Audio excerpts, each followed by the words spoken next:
Four-time Madden champion Poppin here, and in this video I'll be breaking down how I win a majority of my games without the use of money plays. So before getting into some general advice, we're going to discuss what a money play is. In my opinion, a money play is something that you could spam over and over again throughout the entirety of a game, and it's really hard to stop. There's no thinking of the play, right? You're just putting the routes on the field and you're throwing the button that's open.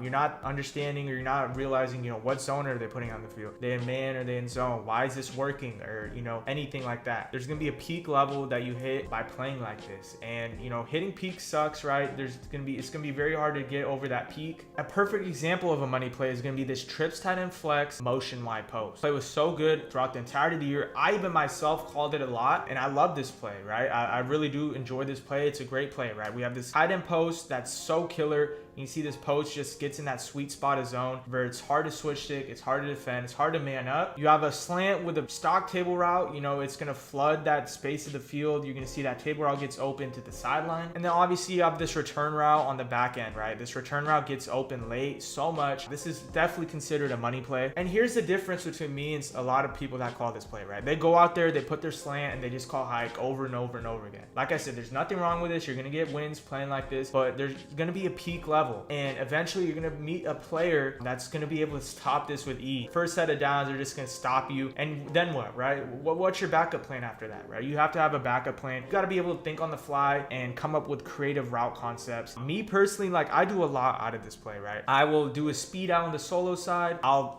flood the zones with a little flat and then an in. I'll go something like double streaks to, flood the cover 2 zone if they're running a lot of cover 2. So I know what I'm doing when I call this play. A lot of other players do not really know what they're doing. So as long as you have a basic understanding of what's going on in the field, what your opponent's calling, how to counter your opponent's counter, you will be fine. So by no means am I saying take out the motion wide post out of your playbook. Keep running it, but you got to understand that you're going to have to come up with more combos and be more creative and attack different spaces of the field that you weren't attacking before if you really want to get past your peak and get to that next level. Because pros are easily going to stop this play, or even above average players are going to have counters for this play, whether it be a blitz, great switch sticking, good man ups, whatever it may be. You have to be ready to counter that counter. Now to some of my do's and don'ts. So my first do I'd say is, especially if you're a newer level player, you're going to want to take your time. I understand there's master tactician and conductor out. There's a few place setups that you could call with conductor that would be amazing. But for the most part, I want you to take your time. Fully understand the route tree. Madden added this year a couple more routes that we hadn't had to our stock hot routes. Extra corner routes on our receivers, a post route now. You could just do a lot of things you weren't be able to do before. And then obviously you mix that in with a hot master, which is going to give you even more routes. You can have zigs, deep crosses for man,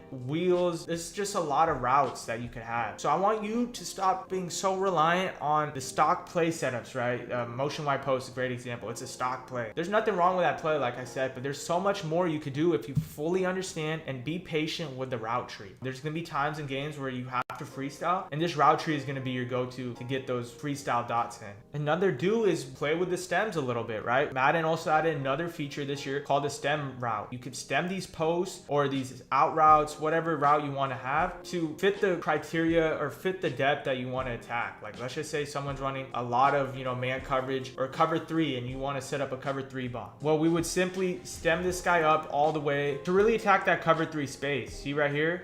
You're going to throw that cover 3 bomb. We've stemmed it up all the way and we end up scoring a touchdown. So that's a do for sure. Play with the stems a little bit. Understand the depth on them, how to really use them and utilize them, because they are the future of Madden. And lastly, I would just say attack the spaces of the field. We're not calling the plays because the route's on the play, but with the route tree, you could attack every space of the zone. For example, this is one of my favorite play concepts. It's super simple. There's nothing money play-esque about this. The play is PA snag found in the Philadelphia Eagles playbook. It's a great play. It has a backside post. It has this stock little hook route that sits in between the zones really nicely. It's play action, right? You're going to get a little bit more time when calling this play. So a setup I like to flat my receiver. This is really intended for people who hard flat, or sometimes will be lazy and leave this guy in a hook and not guard that side of the field. But let's just say they do hard flat. That's where you're going to have your tight end. The tight end is going to get in that little space of field. As you see right here, we are hard flatting. and the tight end, boom, gets in that space of field. It's a tight end slant. There's nothing money play like or money play-esque about that. It's as simple as it gets. On the back end, we have this, like I said, table route, hook route combo. You're gonna see if they hard flat, you just throw this hook route in that space of field. Like I said, there's nothing like a money play about this play, yet it's so good. Recently, when I've been calling this play in like head-to-head ring or in my games, I've been facing a little bit of trouble. The look that's been giving me trouble is this look right here. So you're gonna see this DT is in a hook zone, and then you're gonna have this linebacker hitting the B gap with the engage. The DT hook zone is gonna play the slant. We're gonna have our user on the hook, and we have our hard flats